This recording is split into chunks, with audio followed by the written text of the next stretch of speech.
There are groups all over the United States, and I'm trying to remember their name. They're like men who are ready in a minute to do something. Anyway, it'll come to me in a moment. What responsibility do we, as Americans, as patriots, that don't wear uniforms, what responsibilities do we have when it comes to protecting ourselves, our property, and our country?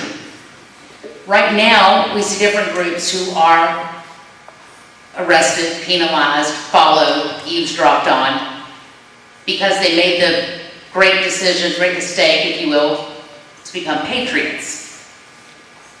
Do they have a role today in society, and do they have a role? What is their responsibility? Are they here to protect?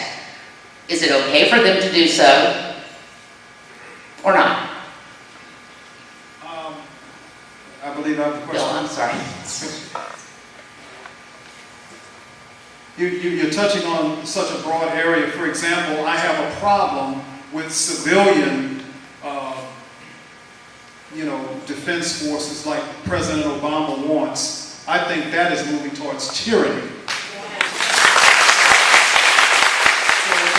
So when he speaks of our having a civilian force just as equipped and this, that, and the other, I really get very nervous because I don't trust the government. As a matter of fact, the patriots that founded this country put the Second Amendment in there to make sure that the government doesn't get out of line in the end in an emergency. So I think that we should all exercise our responsibilities as patriots, and thank God for patriots down, for example, in Arizona, who do the job when the federal government doesn't do it. And, it shouldn't be that way, but I think all of us have a right to operate without intimidation from our government. And when the government becomes too big and starts overreaching like that, it's time to get rid of our government.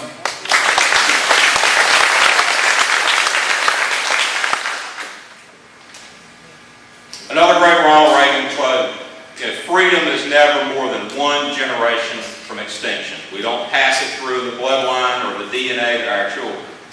We have to fight for it. And this election is a pivotal election in our fight for freedom. We have to win. We have to win. If we do not, this country is going to a place where we will never return. Something that our founding fathers could never imagine. The stakes are high, and we have to win.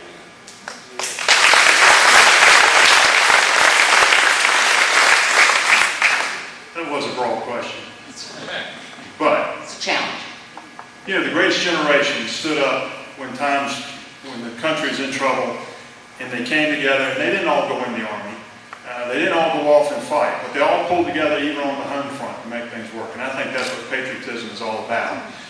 We, as a citizenry, have to be ready to do whatever job we can do when something happens that threatens our national security, and we have to be ready. And so I think that's the real answer is we need to find people today who can be as great as the greatest generation was during World War II.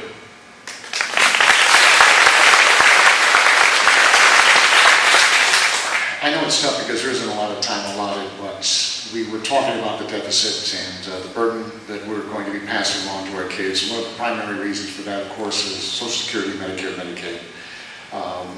Social Security is already in deficit spending.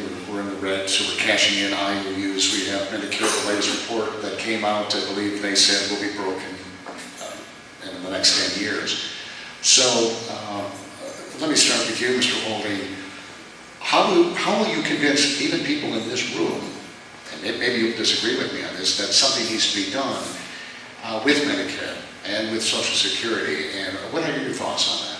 Well, first you have to keep the promises that we've made to people who are on Social Security, who are on Medicaid, or people who are going to be on it soon. And if you look at Paul Ryan's plan that he's put forward, there are reforms to entitlements that we're going to need to make to keep the promises that we've made. It's actuarially impossible for us to keep the promises unless we reform entitlements. And that can include, raising the retirement age. People live a lot longer than they did when Social Security was put in place. When Social Security was put in place, there were 43 workers in the system for every one retiree. Now there are like 3.1 workers for every one retiree. We can raise the retirement age. That's reasonable. People understand that. We may have to do means testing for future retirees.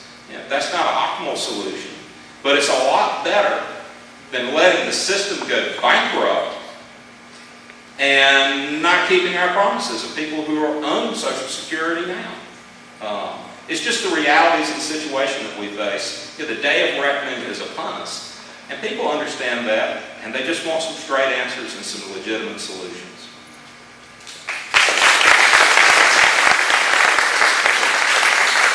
We need to start looking at solutions that will work. A premium support plan where we fundamentally change the structure of the program. Because if we don't do that and start making some changes in eligibility, those people that we have made the promises to, they'll see their benefits reduced. We need to make structural changes to protect even those who are collecting it now. That is so incredibly important, and we need to prioritize our spending. Medicaid, Medicare, CHIP, those are programs that we need to make sure that we keep in place. There are a lot of programs, entitlement programs, that we could get rid of in order to make sure we can keep those promises in place.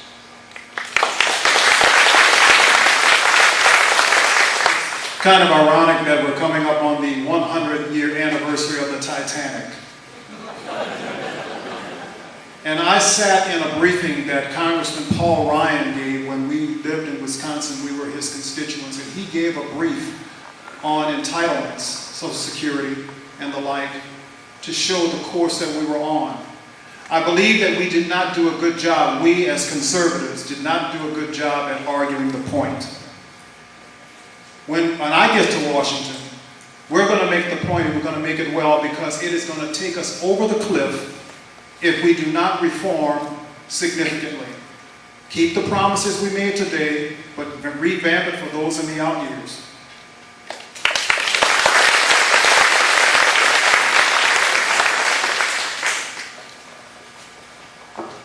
Is he first? Oh, Mr. Coble, if you thought my last question was too broad, this one's just for you. I'm teasing, it's all for all three of you. And I'll let you come up and answer it. Well, he thinks I can't talk long enough? Please. Each of you oppose raising taxes. Each of you oppose more borrowing, which means the only way to balance the budget is through cuts. So, because I am merciful, Mr. Coble, you can give me the top 3 areas that you would like to cut. Gosh, I was hoping you were going to ask me, can you do it? And it can be done. We've done it at the county for the last 3 years. We've actually cut spending and still managed to balance our budget and not raise taxes. What would we cut? Well, we'd have to cut entitlements. There's no question about that. We'd have to cut regulations and bureaucracy. We've got way too many programs telling way too many people how to operate their businesses. And then, well, frankly, Carmen, there's hardly a department in the federal government that could not take a cut. Let's face it. Walk into any business and ask them if they could cut 5% across the board. They could do it. And yet government seems to think that they don't have to do that at all.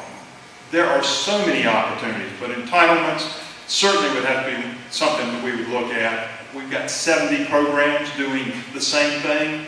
We don't need all those programs.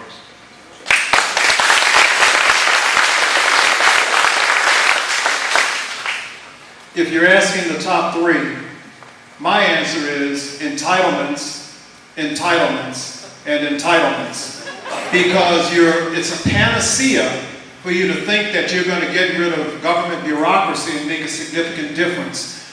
The lion's share of our debt in the out years are in the entitlement programs. And unless we significantly reform the way we do business, keep the promises that we made to our seniors, but look at significant and revolutionary ways to pay for the system, whether it's private accounts and the like, we're going to have a problem. I am not for cutting entitlements, I am for reforming entitlements, and we do it responsibly, we can get the job done.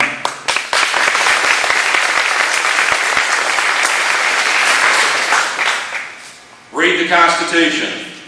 Read the Constitution, then go through every role of federal government and make a list of everything that the federal government does that's not in the Constitution, and then look at that list and see what can be done better by states, communities, or maybe even families.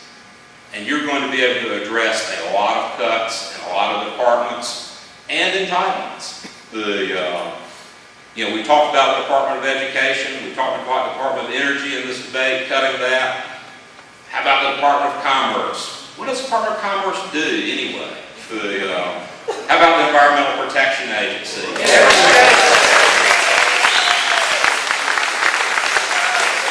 Every state has an Environmental Protection Agency of their own. Who better to protect the environment of North Carolina than a North Carolina agency? We don't need federal bureaucrats giving us one-size-fits-all.